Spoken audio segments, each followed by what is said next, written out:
कहते हैं सखी का बोल वाला और सूम का मुंह काला। कुछ ऐसा ही हो गया है चीन के साथ। चीन ने 71 युद्धपोत भेज दिए हैं। इसके अलावे कई सारे फाइटर जेट भेज दिए हैं। राष्ट्रपति के वापस घर आते ही ये क्या होने लगा है, जहां एक तरफ ये सब कुछ हो रहा है तो वहीं दूसरी तरफ अरुणाचल प्रदेश में भारतीय गृह मंत्री अमित शाह ने कर दिया खेल।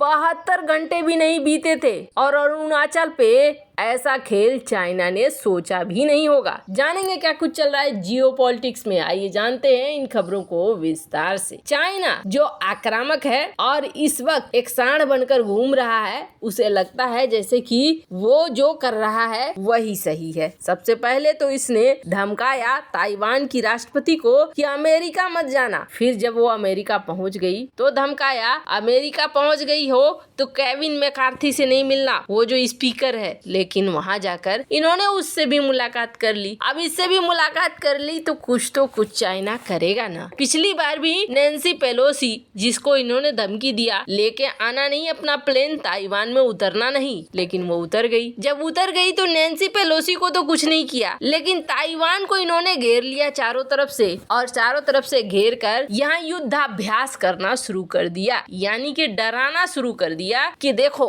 हम तुम पर कभी भी कब्जा कर लेंगे। कहाँ गया तुम्हारा अमेरिका, कौन आ रहा है तुम्हें बचाने के लिए। अब ऐसा ही कुछ एक बार फिर से शुरू कर दिया है चाइना ने। जैसे ही राष्ट्रपति साई वेंग वापस आई है, वैसे ही उनका स्वागत ऐसे किया है कि ताइवान स्ट्रेट में इसने 41 यहाँ पर भेज दिए हैं अपने युद्धपोतों को। इसके अलावे 71 फाइटर जेट भी दौड़ पड़े हैं ताइवान की तरफ। कहा यह जा रहा है कि ये सब कुछ हो रहा है युद्धाभ्यास के रूप में, लेकिन अब राष्ट्रपति ने, जो चाइना के राष्ट्रपति हैं जिनपिंग ने ये कहा है कि युद्ध के लिए तैयार रहो। मतलब ये युद्धाभ्यास युद्ध में बदल सकता है। वैसे कुछ ऐसा ही रूस ने भी किया था। शुरुआती दौर में यूक्रेन के आसपास इन्होंने जमा कर ली थी भीड़, और जमा करने के बाद इन्होंने एक युद्धाभ्यास किया। युद्धाभ्यास में उस समय भी यही हल्ला होने लगा, यूक्रेन पर हमला करने जा रहा है, यूक्रेन पर हमला करने जा रहा है। फिर वो वापस आ गया। वापस आने के बाद यूक्रेन को लगा अच्छा ये तो ऐसे ही था। फिर एक बार ऐसे ही युद्धाभ्यास शुरू हुआ और वो युद्धाभ्यास युद्ध में ही बदल गया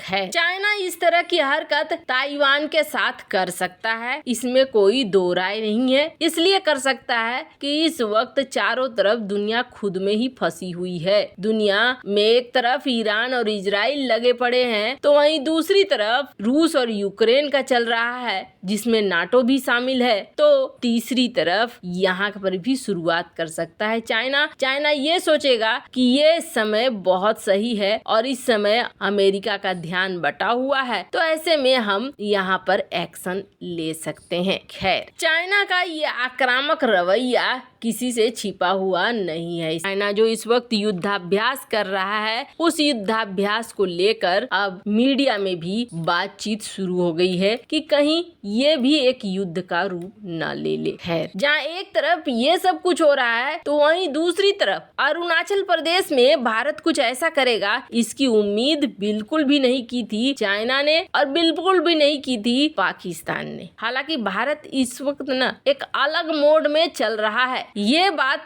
शायद अभी तक समझ में नहीं आया है चाइना को भी और पाकिस्तान को भी। ऐसे में ये जो भी गलती कर रहे हैं ना, उस गलती से कहीं न कहीं भारत को ही फायदा होता जा रहा है। भारत ने एक बार फिर से दो चीजें, पहली चीज तो ये की है कि G20 की मीटिंग श्रीनगर में फाइनल कर दी। जैसे पहली बार में ये बात आई थी कि श्रीनगर में G20 की बैठक होगी, वैसे ही पाकिस्तान बिलबिलाने लगा था कश्मीर हमारा है, और चाइना ने भी कहा था कि हम सोचेंगे इसके बारे में। चाइना सोचता रह गया और भारत ने अब श्रीनगर के लिए प्लान कर दिया है कि हम यहाँ पर बैठक करेंगे G20 की। वैसे आपको बता दें, भारत ने G20 की बैठक अरुणाचल प्रदेश में भी की और अरुणाचल प्रदेश की इस बैठक में चाइना शामिल नहीं हुआ। हालांकि चाइना ने ये नहीं कहा कि हम बायकॉट करते हैं इसलिए कि ये अरुणाचल प्रदेश में हो रहा है, बस इसमें शामिल नहीं हुआ। इसने कोई उस तरीके का बयान नहीं दिया, पर घर जाकर जिनपिंग के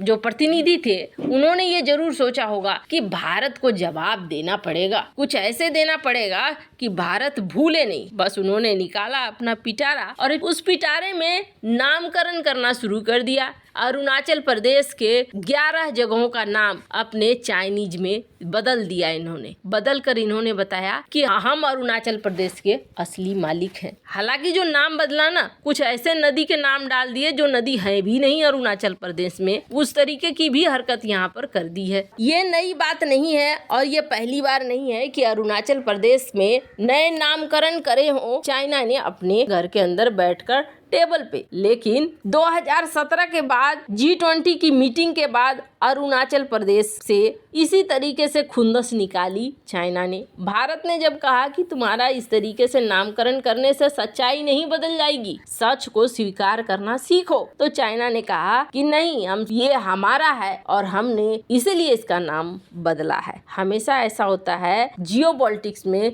दुश्मन करना कुछ और चाहता है, दिखाना कुछ और चाहता है। दरअसल चाइना को चाहिए कुछ और, इसलिए एक साथ डोकलाम का इशू उठ रहा है, एक साथ अरुणाचल प्रदेश का इशू उठ रहा है। चाइना चाहता है कि भारत किसी भी प्लान में चाइना की रोड़ा ना बने, पर भारत ने तो एक अलग ही लेवल का प्लान रखा हुआ है। अरुणाचल प्रदेश में भारत ने 72 घंटे से ज्यादा समय नहीं दिया जवाब देने के लिए। सबसे पहले तो हमारे गृह मंत्री इस वक्त 2 खेल खेल रहे हैं, एक पीओके में और दूसरा चाइना के साथ। दोनों को तगड़ा वाला जवाब मिल रहा है। पीओके में कॉरिडोर बनने लगा तो वहीं सीसीपी को संभल के रहना चाहिए। इनकी एंट्री कहीं हुई तो कहीं सीसीपी न टूट जाए। खैर, ये पहुंच रहे हैं 10 से 11 तारीख को अरुणाचल प्रदेश। अब अमित शाह अरुणाचल प्रदेश पहुंच रहे हैं, क्या यही जवाब है? जी नहीं, जवाब इससे अलग है। जवाब ये है कि अमित शाह